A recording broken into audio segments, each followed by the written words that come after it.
Kita bicara bisnis sekarang. Sahabat kenal dengan istilah pain point. Benar, pain asal kata dari sakit yang di point, yang ditunjuk. Sederhananya arti terjemahan bebasnya, pain point adalah menunjukkan di mana tempat yang sakit. Dan dalam istilah bisnis ada yang namanya pain point. Pasti ada yang saat ini menggeleng-gelengkan kepala yang bisa diartikan belum tahu. Baik, kita lanjutkan. Proyek, bisnis, atau pekerjaan, kalau kita tidak bisa menemukan pain point yang tepat, itulah yang membuat sukses rate-nya rendah alias gagal atau lama. Sekali lagi, keterampilan menemukan pain point adalah kunci sukses. Bisnis bisa kembali modal dalam 5 tahun, bisa kembali dalam 1 tahun, atau bisnis bisa rugi, tidak pernah kembali modal hanya karena salah mengidentifikasikan pain point. Jadi, masalahnya dalam marketing plus selling, kita harus bisa mengidentifikasi mana yang needs, mana yang wants. Ketika kita memahami perbedaan needs dan wants keduanya, maka pain point akan mudah terindikasi. Ketika pain point ditemukan, maka perpetual perception position proyek kita pasti ketemu, dan disitulah proyek mulai ditemukan titik mulainya, titik nolnya, dan pasti sukses. Oke, sampai sini pasti ada kepala yang mulai penat. Ini apaan lagi sih? Emang berbisnis itu segini rumit ya?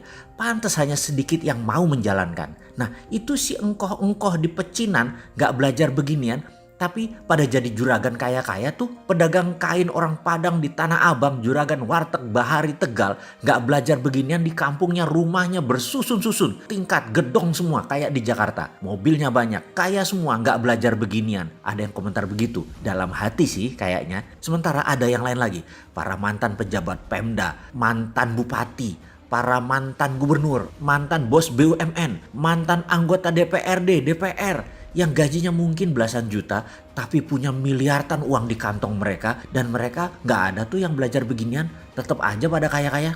Lupa, bentar, kita gak bicara memanipulasi jabatan ya. Oke, kita ralat, kita balik ke bisnis. Bener, mereka tidak belajar hal ini, yaitu para pedagang kaki lima, engkoh-engkoh di pecinan dan lain-lain. Benar, tidak belajar. Tapi mereka melakukannya. Dari ratusan proses, bahkan ribuan proses mereka jalani dari usia belasan hingga sekarang, misalnya usia mereka 50-an, sudah 30 tahun, sudah 40 tahun, sudah ribuan proses bisnis dilalui, dan sudah terbentuk perpetual perception position di kepalanya tanpa melakukan analisa data. Hal itu sudah masuk pikiran bawah sadar dan sudah masuk dalam snap judgment decision.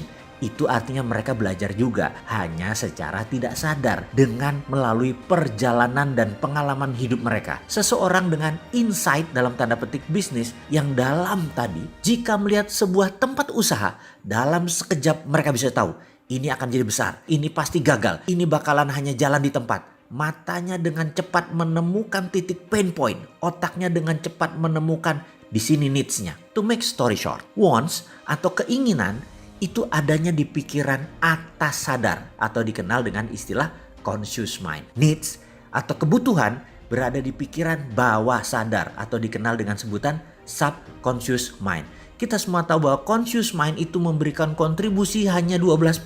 Sementara subconscious mind memberikan 88% kontribusi kepada kehidupan. Namun subconscious punya kelemahan.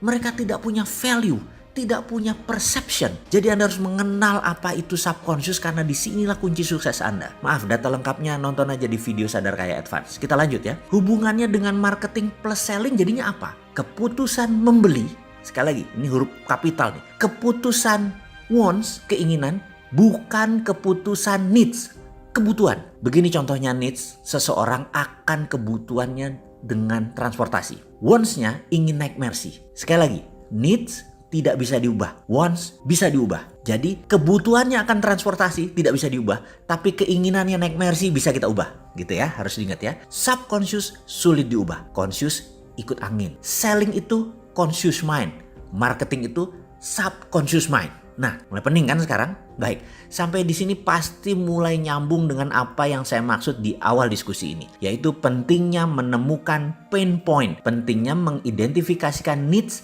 dan wants, di mana hasil akhirnya adalah membuat software perpetual perception position, yang mana hal ini harus diletakkan di bawah sadar seseorang agar dia bisa dan pasti menjadi sukses keputusan bisnisnya karena semua keputusan bisnisnya pasti benar. Sekali lagi, saya memberi ilustrasi. Needs, wants, pain point, perpetual perception position dalam sebuah pemahaman. Jadi semua pelajaran di awal kita ulang dalam sebuah pemahaman. Seseorang tinggal di Cibubur, kerja di Jakarta. Setiap hari dia bersama 2 juta manusia yang lain berangkat pagi hari. 2 jam sampai 3 jam sehari dia habiskan waktu di jalan untuk berangkat kerja. Kebutuhannya memindahkan dirinya dari rumah ke tempat kerja adalah masalah transportasi, itu adalah needs. Setiap hari dengan kendaraan umum dihabiskan waktu 2-3 jam. Maka memiliki kendaraan yang nyaman adalah wants-nya. Needs tidak bisa diubah meskipun dia pindah tempat kerja lainnya yang dekat dengan rumah. Dia tetap perlu transportasi dengan pilihan jalan kaki sekalipun. Wants-nya tetap saja ingin mobil Mercy. Pain point-nya di mana? Banyak sisi melihatnya.